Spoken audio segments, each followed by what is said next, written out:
Ô, gente, Roberto Relubíscaro aqui, e o final da segunda temporada de Only Murders in the Building deixou a nós, fãs, preocupados com a coerência e a coesão do show, porque chama-se apenas Assassinatos no Edifício, só que a morte que aconteceu na cena final da segunda temporada foi em um teatro, lembra? Era o comeback, a volta do Oliver, né? A direção em um show na Broadway, e aí a estrela dele estrebucha lá no palco. A gente pensei, ué, mas como?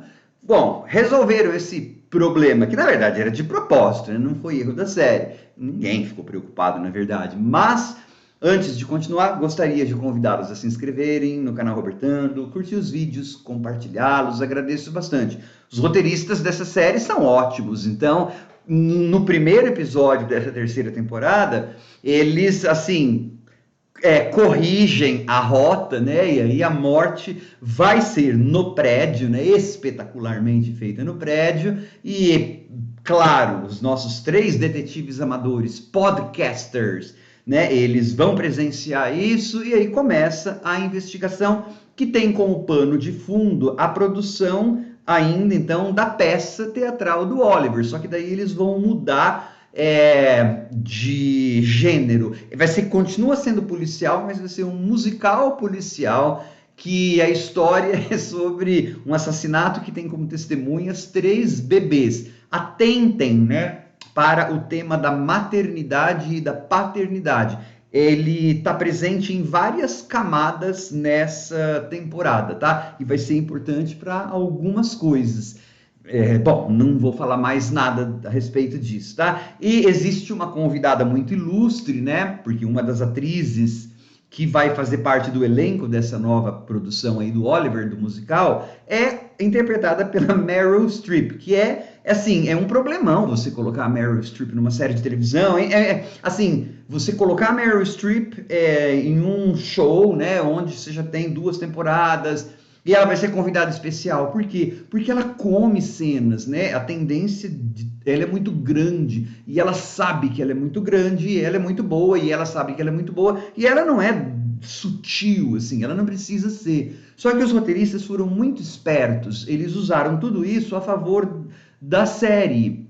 Então, a personagem da Meryl Streep é bastante dúbia. Ela parece boazinha, mas parece que não. E a Meryl Streep, como ela é muito boa, ela caprichou nessa dubiedade da personagem. Além de ser uma personagem muito irônica, muito divertida, porque é uma atriz de 60 anos que ainda não conseguira assim, o seu estouro.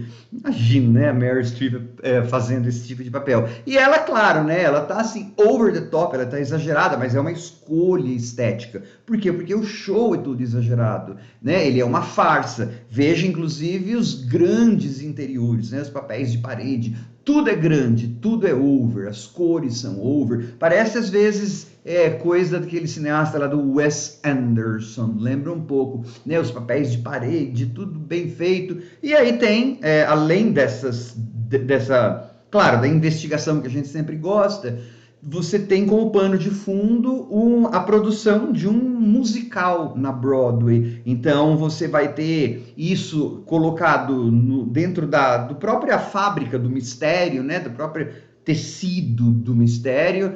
Então, algumas coisas que você vai ver lá, como o fantasma no teatro, o momento em que ele vai para White Zone, né? O Charles, o Steve Martin esquece a canção. Eu vejo em inglês, eles traduziram como ele vai para White Room, o quarto branco, que é quando dá o branco na cabeça do ator.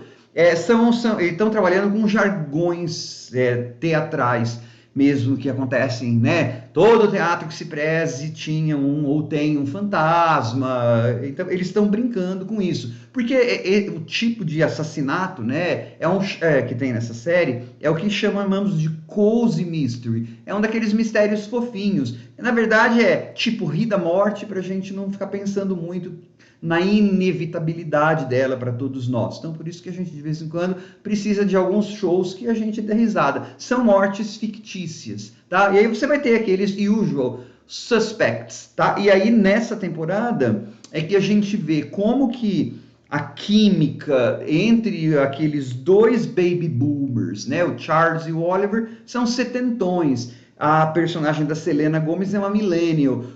Ok, na primeira temporada, quando eles foram escalados, né? Quando o Steve Martin bolou o show junto com o outro cara lá, que eu esqueci o nome, roteirista, ter chamado a Selena Gomez provavelmente foi meio que marketing mesmo, para pegar público, né? Pegar um público um pouco, vamos pegar pelo menos os millennials, né? Agora, eles estão tão integrados, claro, na primeira já estavam, né, essa química deu certo desde o começo. Mas agora eu estou dizendo isso pelo seguinte: tem um pedaço nessa temporada que eles dão uma quebrada, né? Porque o Oliver e o Charles são assim, totalmente autocentrados, né? né? E é bacana você perceber, eles são privilegiados, né? Eles têm apartamentos lá no Arconia, a personagem da Selena Gomez é meio desespero, né? Ela vive do apartamento da tia e tal. Então tem uma hora que eles dão uma, assim, parece que vai quebrar aquele trio e o podcast parece que vai morrer. A gente sabe que não, só que a gente finge que fica preocupado, né? E aí, não, mas aí quando eles não estão investigando juntos, a gente vê como faz falta, né? Deu certinho aquela millennial, aquela mocinha de 30 anos, 29, 30 anos, mocinha, aquela mulher de 30 anos, com aqueles papais. E aí vê a questão da paternidade, falando mais de uma vez, né? Porque aí cada um vai ter seus relacionamentos, vai ter várias coisas. Não sei se foi, sei lá, né, coisa minha. Parece que lá pelo episódio 5, 6, eu senti que deu uma baixadinha, eu comecei, será que não vai ter? Só que depois, acho que no episódio 7, voltou, ou pelo menos uma vez só, eu acho que devia aparecer mais, a Detective Williams. Eu adoro a Detective Williams, eu amo a Detective Williams. Eu acho que ela devia ser uma regular, devia ser regular nas 3 temporadas. Ela é maravilhosa, adoro ela. E que é a personagem lá da primeira temporada, né? A detetive que eles azucrinam a vida. Ela aparece aí em um outro episódio. Aí eu amei tanto que ela voltou que aí eu falei, voltou aos trilhos, assim. Então, outra temporada bastante eficaz, né, bastante eficiente de Only Murders in the Building e que eu acho, eu não esse desnível social e essa coisa dos baby boomers para millennial, eu falei de propósito mesmo, que é para ver se vocês prestem atenção, né? Como que existe, claro, em toda comédia você tem um fundo de desespero e de drama, né? Só que o desespero daquela millennial é diferente do desespero daqueles dois baby boomers setentões que são proprietários de onde moram, blá, blá, blá, blá, blá, tá? É uma outra pegada. Então tem uma coisa ali que foi explorada, acho que mais nessa temporada. E abriu margem para a 4ª temporada, que já está confirmada, tá? Já, inclusive, aparentemente, a gente já sabe até quem que morre, porque essa temporada 3ª, não vou dizer quem, mas morre alguém que a gente conhece, tá? Morre alguém que a gente conhece, mas se você botar a tua cacholinha para funcionar, você vai perceber. Se é verdade que essa pessoa morreu, a vítima pretendida não deveria ser, pelo menos, essa pessoa. Então, ou seja, a gente já tem alguns elementozinhos de mistério para trabalhar com relação à 4ª temporada, que provavelmente acontecerá no segundo semestre, né? Irá ao ar no segundo semestre de 2024.